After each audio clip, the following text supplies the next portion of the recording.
is impacted from the top to the bottom in regards to where they fall in that spectrum of their economic stability. How we see about this as Black folk, I don't think we see it as the tool that it is. I think it's, something that we use to enjoy the things that we want. I think, many of our experiences put us in the I could go at any moment mind frame. So when there is the opportunity to have a good time, we have one.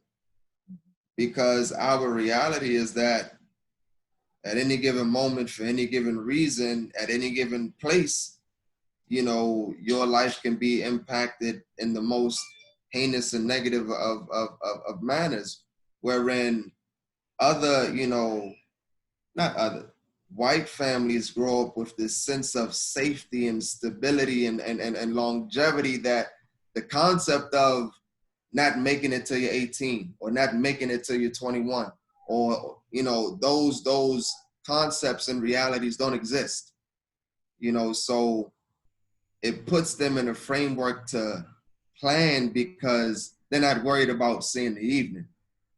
It's almost a guarantee, and I think that reality within itself pushes a lot of us to just, do what we can with what we have, because for a lot of us, there is no tomorrow. I made a small snafu. I forgot to push the record button, so I'm going to ask you a couple over again. First, start by telling us your name, a little bit about your family, about your education, about your experiences throughout the community and the larger society. So, my name is Arssante Malone. From Washington, D.C.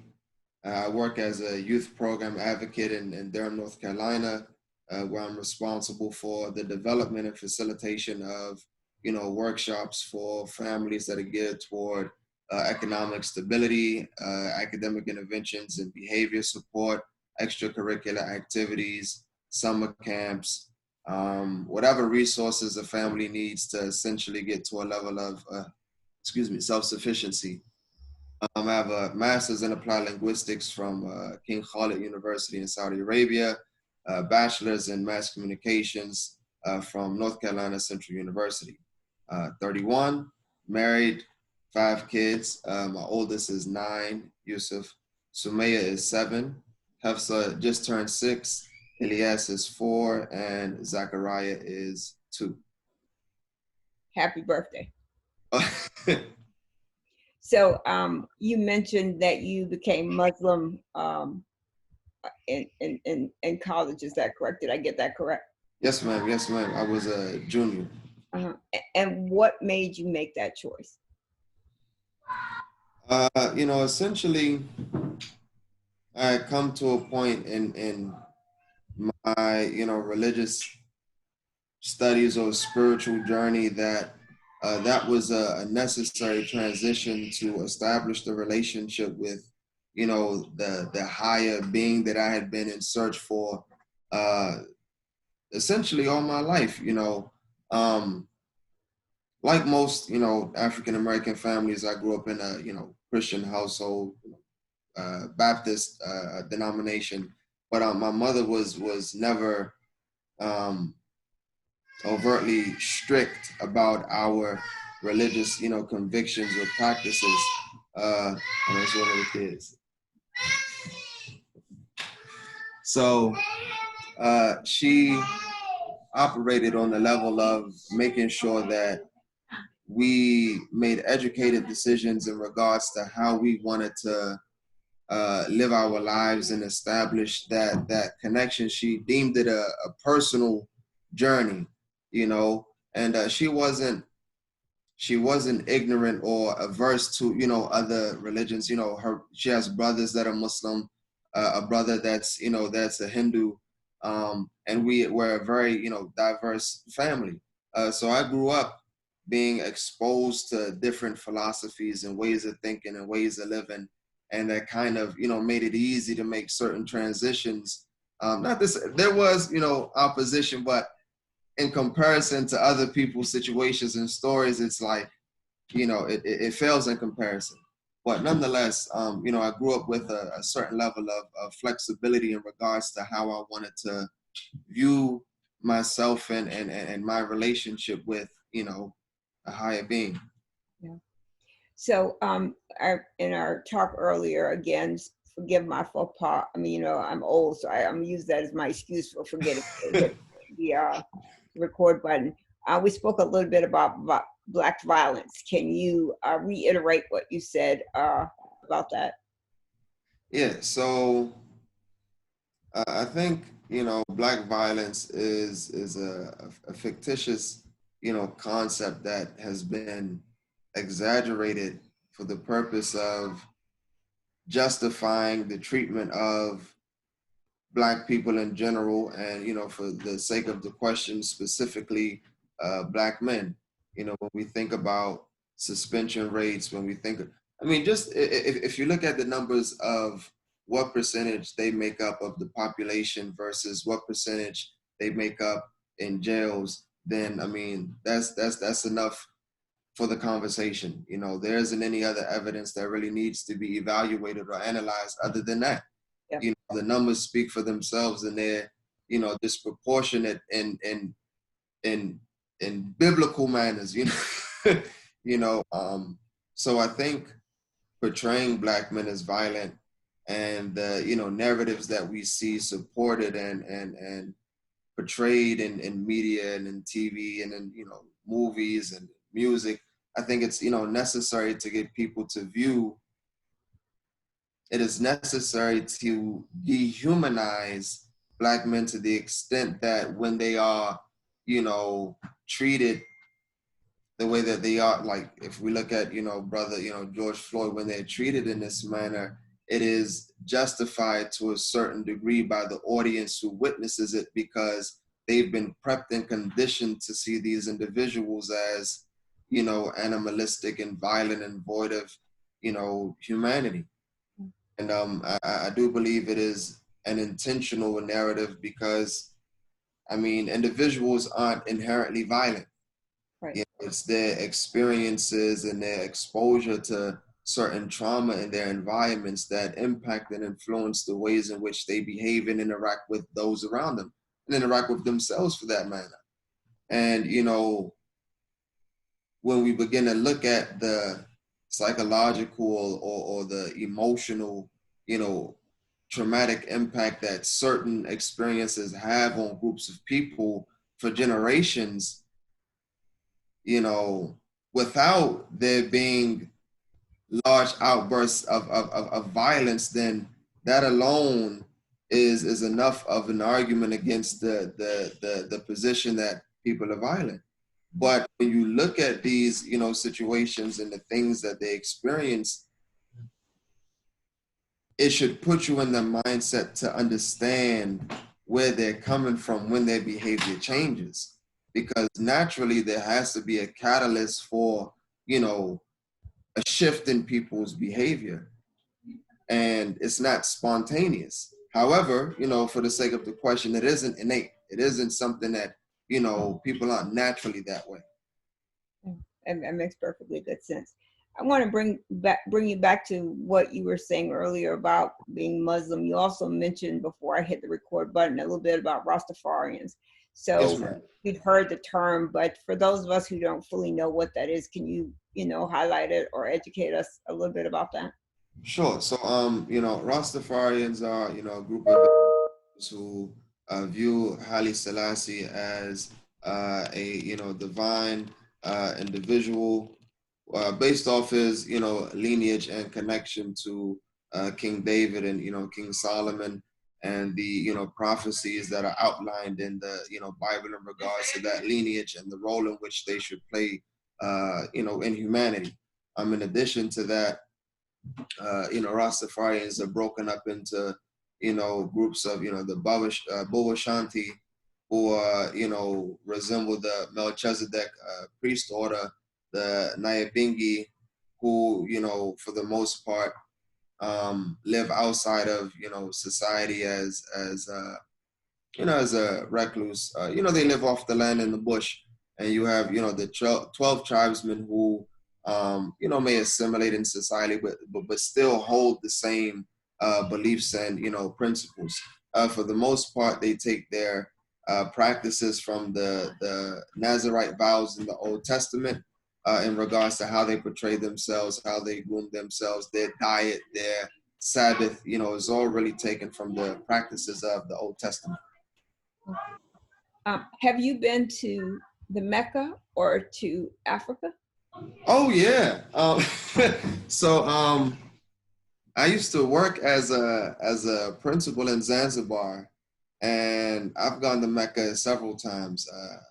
Because I lived in Saudi Arabia for about 4 years. I worked as a lecturer at a university there. That's also where I did my master's. And Africa? No. So the master's was in Saudi, but I was working as a principal in Africa. Okay, exactly. What are your thoughts about Malcolm X? And to the side of that, how do you see Malcolm X and Martin Luther King in their work for educating blacks and to get the knee off the neck as a phrase? Really and truly, it really all depends on at what phase in the movement are we comparing Malcolm and Martin. I mean, Malcolm is my beloved, and I'll say that I'm biased only because Malcolm was the first person I was exposed to intimately. My mom gave me the autobiography of Malcolm X when I was maybe 11 years old. So, but that aside, at certain points during the movement, their ideologies and methodology mirrored each other. So at one point, they may have been opposed to one another in the beginning, or they may have been more resembling of one another towards the end. But however, I view them as two sides of the same coin. Yes, ma'am. There was a quote Malcolm said about Martin Luther King shortly before he was killed. He said that Martin Luther King is the best friend that the white man has. And when I think about that, I too, I have a picture of Malcolm in my house, a picture I had made and framed. When other groups come to my house, they ask me, is that my father? And sometimes I think to say yes, and then other times I just ignore the question as a whole. But I too subscribe to Malcolm in his entire being, even from jail to Muslim to a Muslim leader to Mecca to back, and then to eventually his death. I think it's a very poignant look at a Black man transition from each stage in his life. Yeah. And how much it is true about him and the Nation of Islam is questionable, because people want to tell the story that makes most sense for them. And people painted him as a violent Black man. And his famous quote, by any means necessary. And so that aligns with what you said earlier, as, this is the narrative we want, and this is how we can justify our behavior. Do you have similar thoughts? Yeah, I mean, because even with that quote, you have to look at it contextually, because, there are things that were said before it, and there were things that were said after it. So however, if we look at by any means necessary, violence may or may not be necessary. And that is the key that has to be, pointed at, is because you may have those that say by any means necessary and automatically assume that it has to necessitate using violence. However, just because I have a weapon doesn't mean I have to use it, but it is a choice. Mm-hmm. And depending on the situation, this tool may or may not have to be used, because there are certain things that aren't necessarily optional. Right. Viewing someone as a human isn't optional. There isn't another individual on the face of the planet that really has the authority to say that another individual isn't a human. Right. So when we begin to question the methodology in which people are fighting for their humanity, I would have to pose the question, what is not necessary? Very good point. Very, very good point. So I'm going to bring you to current day events. So 10 or 11 days ago, maybe even a full 2 weeks now, we saw Mr. Floyd on the ground, handcuffed, and a law enforcement officer with his knee on his neck. What were the thoughts that came to your mind when you saw that? I didn't watch the video. You have not seen it at all? I couldn't watch the video. I've read many of the articles and watched many of the breakdowns, and maybe even seen a picture or two, but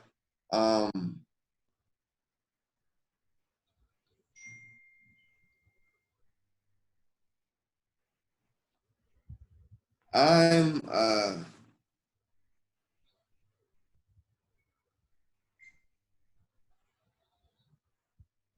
very prone to action, and I'm very aware of what is triggering for me, and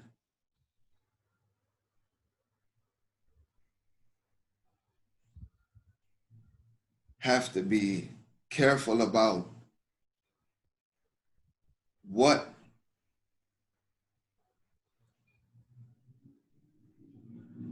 I expose myself to because of who I'm responsible for.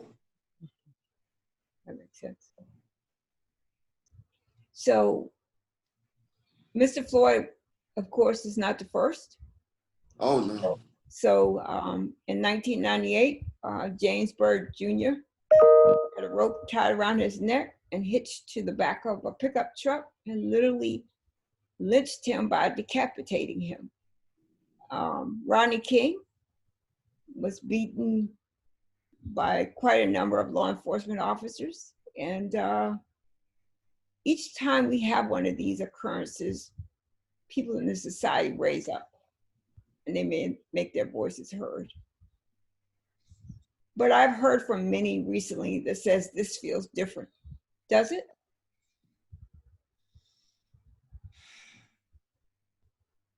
It does, because it's not just the states that's involved. There have been, protests and rioting and questions, that are occurring within this country and in other countries across the world. But in addition to that,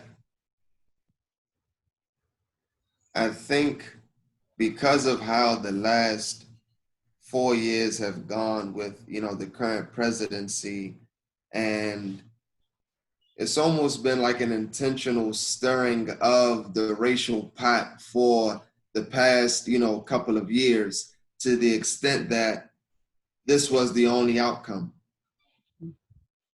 That's powerful. Say it again. That's powerful.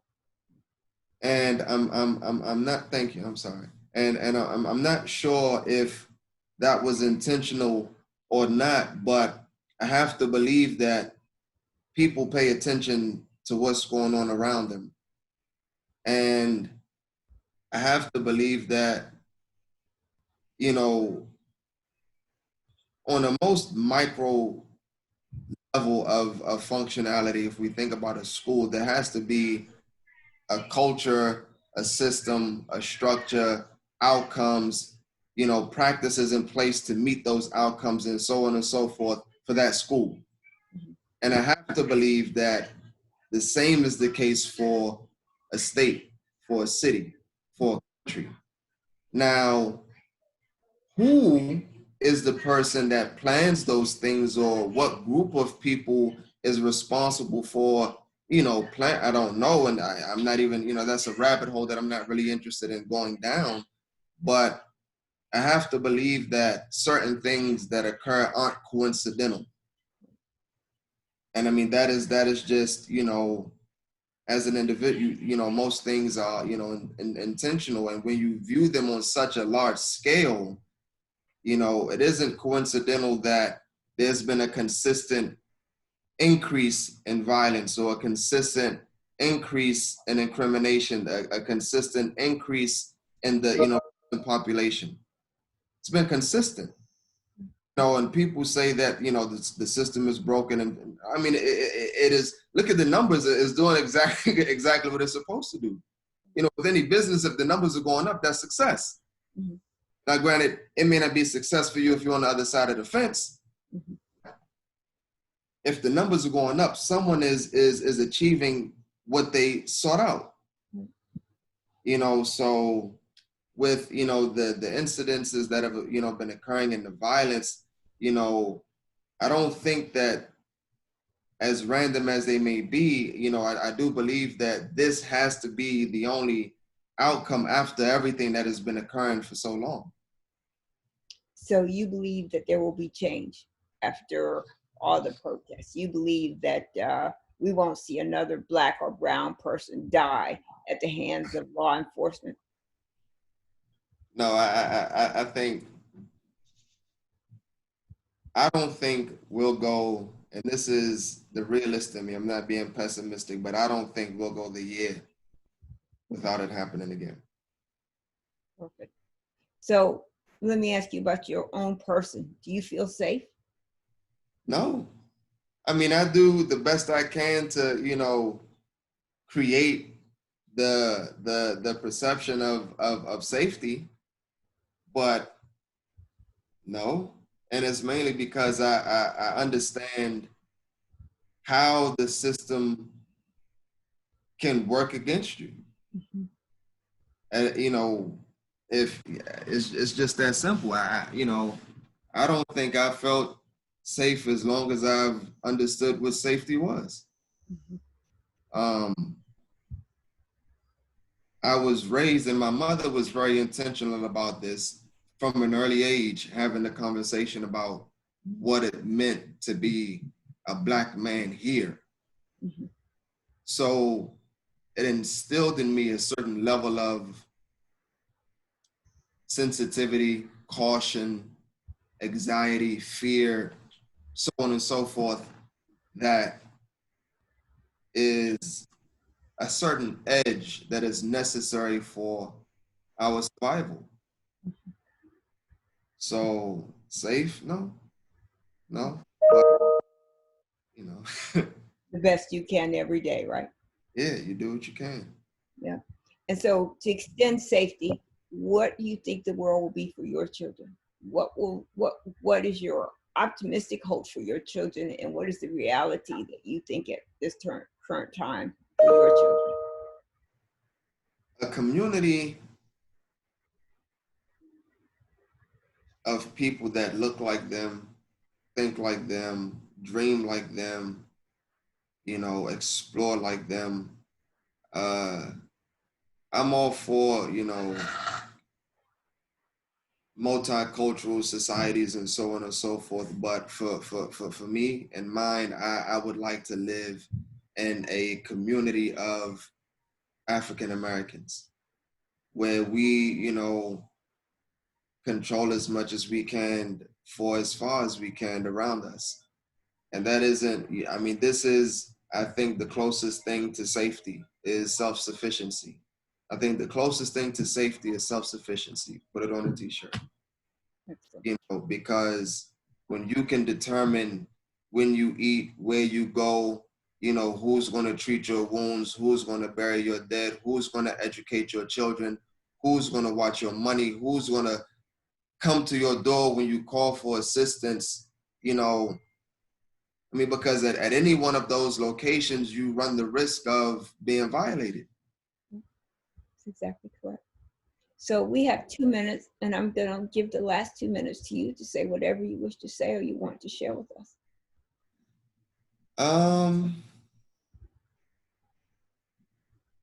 Organize with whoever you can to come together with, an agenda that is geared toward self-sufficiency for the sake of yourself, for the sake of your family, and for the sake of, the generations to come. and don't be satisfied with, you know,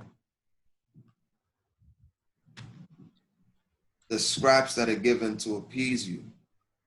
You know, one of the things I noticed, you know, since Brother Floyd was murdered, you know, you have these videos popping up on Netflix and new movies popping up in Amazon, and, you know, new categories popping up in YouTube and discount. It could have been there. It's like it happened overnight.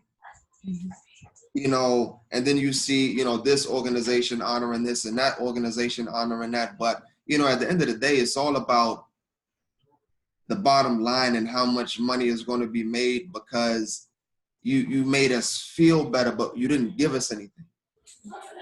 You know, so organize and come up with an agenda and come up with a way in which it is going to be, you know, obtained for the sake of, you know, becoming a self-sufficient community of people that love you for what you are, and won't, you know, seek to take advantage of you because of what you are. That's beautiful. That's really beautiful. Thank you so much for talking to me today. I am going to send you a copy of the recording once it's completed. Okay. If you agree with it, please say yes and allow me to upload it. And please subscribe to my channel and share what we've had here today with others who want to have their voices heard as well. Yes, I ma'am. think, Arssante, I think you are a powerful man in so many ways.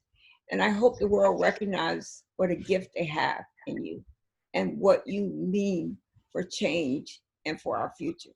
So my prayers, I am spiritual. I am not Christian. I'm not Muslim. I'm just spiritual. I believe in God every day. I don't subscribe any color, gender, or anything to God, but just that there is someone else greater than us. So keep your fight. And you don't know me very well, but you have me now as a part of your network too. So if you need me, all you have to do is email me. And when I send you the video, I'll send you my cell phone number, my other contact information. I am a part of your community now. And thank you for allowing that for me. Thank you. Thank you. Be safe. Yes, ma'am. Have a great day. You too.